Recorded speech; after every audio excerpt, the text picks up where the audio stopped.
모세혈관처럼 전국으로 그리고 농촌, 시장 할 것 없이 민중 속으로 파고들면서 그 파급력이 더 커졌던 또 3.1 독립운동 그리고 대구의 3.8 만세 운동입니다. 근데 이렇게 할수록 또 일본은 더 거세게 포갑을 해오지 않겠습니까? 또 대구가 또 그게 또 심했다고 알고 있습니다. 그 임진왜란 때도 바로 경상도를 다 거쳐갔지 않습니까? 예. 그 이후에 의병 그리고 외세의 침략에 대한 민족운동 이것이 강하게 남아있던 지역이고 이 지역에 자신들의 핵심 부대를 설치했는데 나중에 이제 이게 보병 80년대라고 이제 많이 나오거든요. 그 앞서 3.8 만세 운동 진압할 때도 또 80 경찰의 조력을 예, 받아서 또 들어왔다고 했던 그 군대가 군대가 예, 80년대. 치안 유지가 제일 목적이죠. 이 독립운동, 뭐 의병과 같은 폭력 항쟁 이런 것들을 제압하기 위한 이런 용도로 들어와 있었던 군대입니다. 뿐만 아니라 대구가 이제 남부에서 가장 큰 도시다 보니까 네. 각종 그 통치 시설 이런 것들이 여기 다 마련됩니다. 그 중에 하나가 이제 군대와 함께 2심 재판소가 있었습니다. 그래서 일제도 여기에 복심법원을 또 설치를 하게 되죠. 그러다 보니까 영호남 지역에서 의병 활동을 하거나 독립운동을 하면 전부 다 1심 재판을 받더라도 다시 대구로 모여서 이렇게 재판을 받는. 그래서 이곳에서 이제 대구 형무소나 복심재판소에서 많은 분들이 수용 이제 생활을 하고 재판을 받고 또 그 중에 일부는 또 사형을 당하기도 하시고.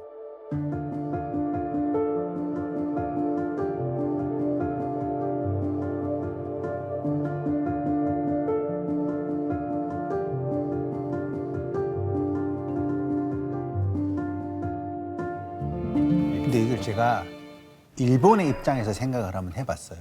그러면 너무 끈질기잖아요. 우리 조직성이라든가 이렇게 치밀하잖아요. 그러니까 되게 잔인하게 제압을 해야 되겠다라는 가정을 세울 것 같아요. 얘들은 그냥 얘 뒤에서 무슨 또 회사 가짜로 차려놓고 무슨 짓을 할지 몰라. 그러면 당시에 무력 진압을 통해서 실질적인 사상자 수도 굉장히 많았을 것 같아요. 예, 대구만 보면 대구에서는 사상자가 그렇게 많지는 않은데 다만 이런 게 있습니다. 일본 경찰은 우리 독립운동가를 체포하면 실제 그 당시의 법령에 의해서는 최중형을 내려봐야 4년입니다. 우리 3.1 운동 관련해서 대구에서 가장 중형을 받았던 이들은 지금 우리가 있던 해성단을 이끌었던 김수길입니다. 처음 그 1심에서는 2년 6개월을 받는데 항소를 했는데 복심에서 4년을 언도를 해버려요. 그래서 해성단 활동가들은 3.8 운동에도 참여를 했고 또 각 지역에 가서 거기서도 만세 시위를 주도했고 또 대구로 들어와서 철시라든가 일본인 관리들에게 경고문을 계속 보내요. 그러니까 잡아 넣어도 4년 지나면 더 다 나와가지고 독립운동 할 거라는 거예요, 그분들이. 그러니까 어떻게 하는가 하면요. 그 감옥에 넣고 형을 살리는 걸 중요하게 여기는 게 아니라 고문을 굉장히 잔혹하게 합니다. 그래서 기록에 보면 형기를 마치고 나오거나 아니면 형을 살다가 보석으로 나와서 1년 안에 세상을 떠나신 분이 굉장히 많아요. 이런 분들은 3.1 운동의 희생자로 기록이 안 되죠. 김태련 전도사의 아들 김용애가 석방되고 그 다음날로 바로 세상을 떠나셨거든요. 예. 순국한 거죠. 그 고문으로. 이런 방식의 탄압을 일본들이 굉장히 많이 했습니다. 이게 이제 뒤에 이제 1925년 가면은 막 사형, 무기징역까지 구형할 수 있는 치안유지법이라는 형태를 새로 도입합니다만 그 전까지는 그렇게 해요. 실제로 그러면 3.1 운동 뭐 관련해서 희생자들의 규모는 훨씬 더 클 수가 훨씬 더 클 있다라는 수가 건데 있고요. 실제 데이터는 보면 또 우리가 집계한 것이랑 또 일본 측이 보는 게 많이 차이가 다르더라고요. 나더라고요. 많이 차이가 있어요. 예. 폭력 진압에 의해서 목숨을 잃은 그 희생자가 7,500명으로 기록이 되어 있습니다.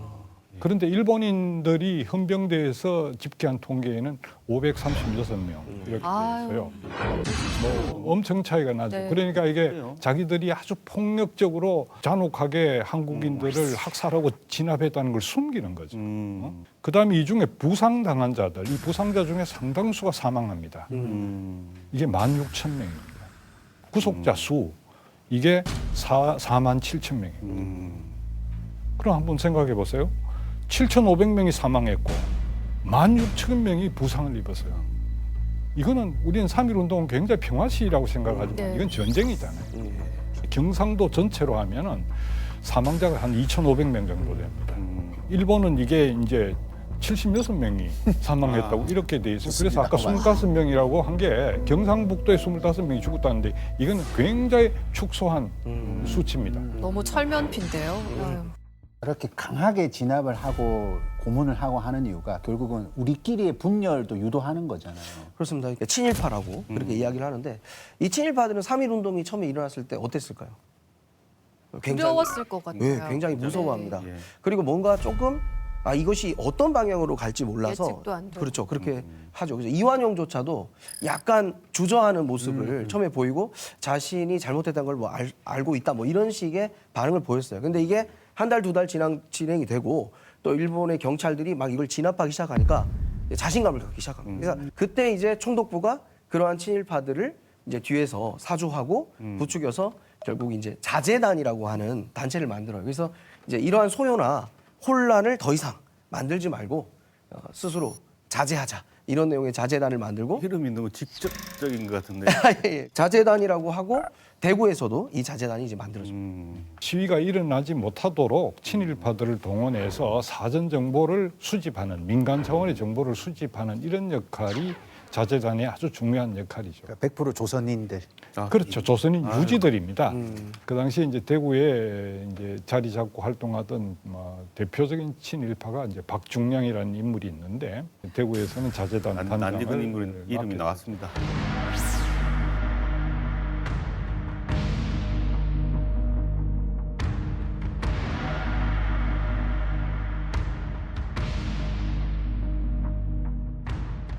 대구에서 한창 3월 30일 시위가 있고 그 다음에 철시 투쟁이 있고 이 직후에 이제 대구에서 자제단이 이제 조직이 돼요.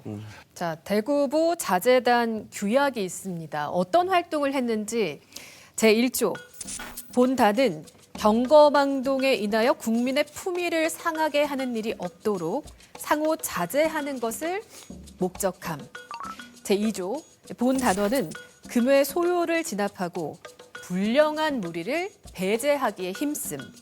제3조 본 단원은 부민 각호에 대하여 기니 그 경거망동을 뇌동치 아니할 것이며 불온한 행위를 감히 하는 자를 발견할 시에는 바로 이를 경무관원에게 보고함을 맹세하게 합니다. 그러니까 이거 딱 보니까 뭔가 어떤 약간 프레임을 씌운다랄까요? 경거망동, 뭐 소요 이런 불령 대구에서 이제 뭐든지 좀 역사적으로 먼저 일어나면 우리가 자랑스러워하지 않습니까? 국채보상운동이라든가 228 민주운동.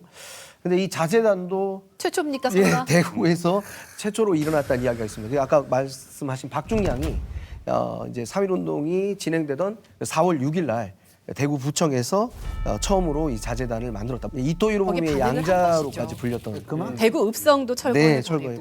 대구에서 제일 먼저 했어도 이거는 대구의 자랑이 아닌. 이때 이제 박중량이 말한 내용이 이제 경성일보에 보도된 것이 있습니다. 신의 선인을 방문하여 여기서 말하는 선인은 조선인을 이야기한 겁니다.